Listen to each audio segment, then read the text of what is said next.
भारत की आध्यात्मिक और सांस्कृतिक राजधानी के साथ साथ कला संस्कृति का एक अद्भुत केंद्र बिंदु रहा है। उत्तर प्रदेश भारत की आध्यात्मिक और सांस्कृतिक विरासत का प्रतिनिधित्व करता है, तो तमिलनाडु में इन सभी समानताओं को लेकर के कला संस्कृति ज्ञान की उस प्राचीनतम परंपराओं का नेतृत्व करता है। इन दोनों परंपराओं का काशी तमिल संगमम के माध्यम से अद्भुत संजोग एक नए संगम का निर्माण करती है, जो एक भारत श्रेष्ठ भारत की परिकल्पना को साकार करता है। और आदरणीय प्रधानमंत्री जी की प्रेरणा से केंद्रीय शिक्षा मंत्रालय ने, संस्कृति मंत्रालय ने इसे साकार किया है। यह सचमुच अद्भुत है, अविस्मरणीय है और अभिनंदनीय है। दुनिया के अंदर ग्रंथ तो अनेक रचे गए होंगे, लेकिन युद्ध क्षेत्र में और वह भी साक्षात भगवान के श्रीमुख से जो ग्रंथ रचा गया होगा, वह वास्तव में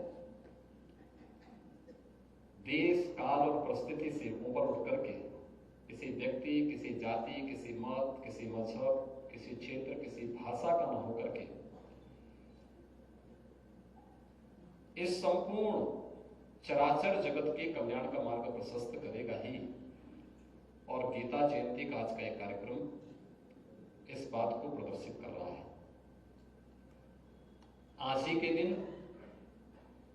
मार्गशीर्ष शुक्ल पक्ष की एकादशी तिथि को कौरव और पांडवों की सेना जब आमने सामने खड़ी थी,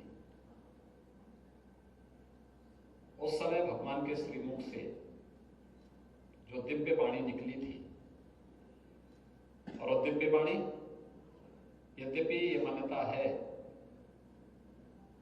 कि अपनी अपनी प्रकृति के अनुरूप श्रीमद् भगवत गीता के मंत्रों को लोग अंगीकार करते हैं, उसका अर्थ निकालते हैं, उसके भाव को उस रूप में व्यक्त करते हैं। लेकिन वास्तव में अगर मानवीय जीवन की व्यवस्था को आप देखेंगे तो यह निष्काम कर्म की प्रेरणा देने वाला, व्यक्ति को अपने कर्तव्यों के प्रति आग्रही बनाने वाला एक पवित्र ग्रंथ है। 5000 वर्ष पहले भगवान के श्रीमुख से कुरुक्षेत्र में आज ही के दिन ये दिव्य वाणी का प्रकटीकरण होता है।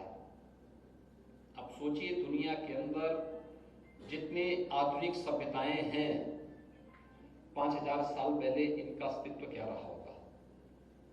इनमें से एक भी 5000 वर्ष पुराना नहीं है। लेकिन 5000 वर्ष पहले भगवान के श्रीमुख से कुरुक्षेत्र में, और वह भी युद्ध के क्षेत्र में, युद्ध के क्षेत्र में ज्यादातर लोगों में हताशा होती है, निराशा होती है। लोग एक उस भाव से कि जो अर्जुन की स्थिति थी वह सामान्य मनुष्य की भी स्थिति होती है, लेकिन उस समय भी भगवान श्री कृष्ण अपने दिव्य वाणी के माध्यम से एक ऐसी अद्भुत वाणी को वहां पर देते हैं जो आने वाली पीढ़ी के लिए अमर वाक्य बन करके लोगों के लिए प्रेरणादायी बन सके। और इसलिए एक सार्वभौम ग्रंथ के रूप में गीता को यह मान्यता प्राप्त हुई है। आपने विगत 8 वर्ष के अंदर काशी को बदलते हुए देखा है, काशी को वैश्विक मंच पर छाते हुए देखा है। काशी विश्वनाथ धाम, जहां पर पहले संक्रिय और कुंज गलियों के माध्यम से में जाना होता था, लोग ये मानते थे पता नहीं कब क्या हो जाए। आज भाइयों बहनों, जिस काशी में पहले वर्ष में 1 करोड़ श्रद्धालु आते थे, अब 1 महीने में ही 1 करोड़ श्रद्धालु काशी में आ रहे हैं। एक नई बदलती हुई काशी को उससे पहले इंफ्रास्ट्रक्चर से युक्त करते